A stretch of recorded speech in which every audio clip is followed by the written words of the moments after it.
Saudara, dampak pandemi COVID terhadap kemerosotan ekonomi, salah satunya dirasakan oleh sektor usaha mikro, kecil, dan menengah UMKM di Indonesia, tak terkecuali di Kabupaten Minahasa Selatan. Meski begitu, tidak sedikit pelaku usaha tetap eksis di tengah pandemi, bahkan produknya dikelola lolos uji layak pasar dengan mendapatkan izin PIRT dan BPOM. Program pemerintah untuk keseimbangan penanganan kesehatan dan pemulihan ekonomi nasional terus digalakkan di seluruh Indonesia, tak terkecuali di Kabupaten Minahasa Selatan. Di awal pandemi, tak sedikit perusahaan jasa, pelaku usaha UKM dan UMKM, omsetnya merosot akibat pandemi. Berdasarkan data pelaku UKM yang sudah mendapatkan PRT BPOM di Dinas Koperasi dan UKM Minahasa Selatan, datanya justru meningkat drastis. Terdata pelaku UKM sejak 2020 awal dari 21.000 naik menjadi 23.000. Sementara UKM yang mendapat PIRT BPOM dari 100 menjadi 600 pelaku usaha yang mendapatkan kelayakan produk jual. PRT yang ini data sebenarnya data realnya ini ya. Kalau waktu yang lalu yang realnya ini yang kita keluarkan PRT ini sudah sekitar ya kalau itu belum berubah ini ya 600-an PRT yang sudah untuk Minahasa Selatan. Itu jadi, PRT sebagian besar apa?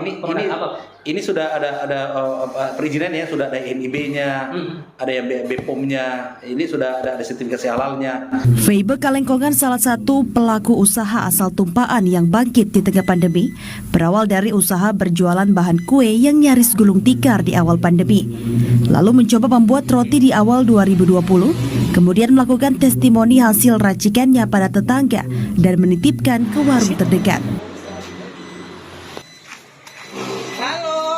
Kita ada baking roti coba rasa dah gini dan tadi gimana DP rasa? Dah, Bu, kita sendiri yang baking. Aduh. Bahan dari roti Amurang, ekspor roti Amurang. Perlu kasih tambah banyak, Ci. Iya. Kini, ia telah membuka usaha roti yang sudah berjalan setahun dan memiliki 8 tenaga kerja. Bisa produksi berapa, Bu, di sini? Kalau untuk produksi per hari seribuan. Seribuan, itu pun orang belum bisa penuhi lagi. Belum bisa handle untuk tuh permintaan warung. Harga di sini, Bu, berapa, Bu? Kalau harga di sini orang datang beli langsung 2.000. Jadi ini yang orang pasarkan roti yang harga merakyat. Harga paling mahal? Harga paling mahal itu ada yang jumbo itu yang 5.000. Berapa rasa, Bu, di sini? Itu ada rasa coklat, coklat keju dan keju. Ibu sebagai pelaku UKM ini usahanya sejak kapan, Bu? Padahal kan kita ketahui saat ini kan masa pandemi, tapi kok Ibu tetap eksis, Bu? Jadi ceritanya ini roti sampai ada, roti FK Roti Amurang. Jadi waktu pandemi kan kebetulan kita jual bahan kue toh. Cuman waktu pandemi itu omset di bahan kue menurun. Orang jarang belanja bahan kue karena takut keluar toh. Orang takut keluar. Dan tiba-tiba di suatu hari ada yang sosialisasi tentang roti. Dan kita pikir-pikir waktu itu kenapa kita nak coba baking roti sendiri. Akhirnya kita coba baking roti sendiri. Yang awalnya cuma kasih rasa ke teman, tapi puji Tuhan bisa diterima. Orang bilang sedap tuh roti. Jadi bukan kita yang bilang tuh sedap tuh roti. Dan mulai dari situ kita coba posting online melalui media sosial Facebook. Akhirnya banyak peminat yang pesan. Nah, berawal dari situ kita mulai tekuni tuh roti. Tapi hari demi hari semakin banyak orang berpesan, kita tidak sanggup memenuhi itu orang permintaan. Karena apa? Satu, keterbatasan alat. Terus orang kerja. Akhirnya di akhir tahun 2021 itu kita coba memberanikan diri. Mau kembangkan lebih luas lagi tuh roti. Akhirnya kita berusaha coba ajukan pinjaman lewat KUR. Akhirnya KUR keluar, kita mulai produksi itu roti dengan panggil 1-2 orang. Pertama awal-awal 1-2 orang dulu yang bantu di roti. Tapi hari demi hari permintaan tak tambah banyak lagi. Permintaan tak tambah banyak selain yang torang sih masuk di warung.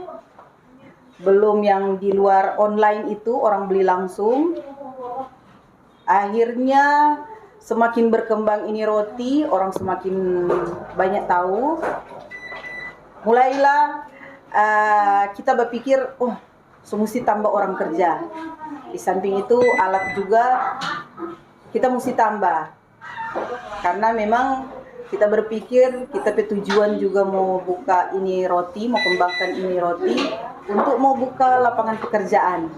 Membuka lapangan pekerjaan dan sampai saat ini FK Roti Amurang sampai so punya nama FK Roti Amurang. So boleh dikata lebih banyak orang lebih tahu lagi. Mungkin ada harapan ke pemerintah atau seperti apa?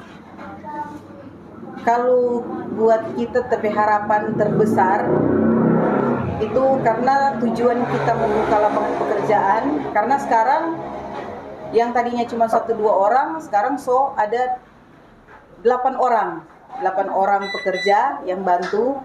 Dan kita masih berusaha untuk membuka lapangan pekerjaan untuk memenuhi permintaan di pasar.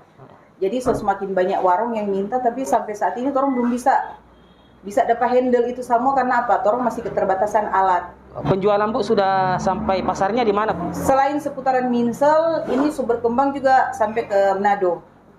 Tapi tetap pasar belum bisa Ibu penuhi secara Belum bisa, karena orang kasih masih terbatas dengan alat. Oke, terima kasih Ibu Febo. Iya. Mardi Golindra, TVRI Sulut melaporkan. Pemerintah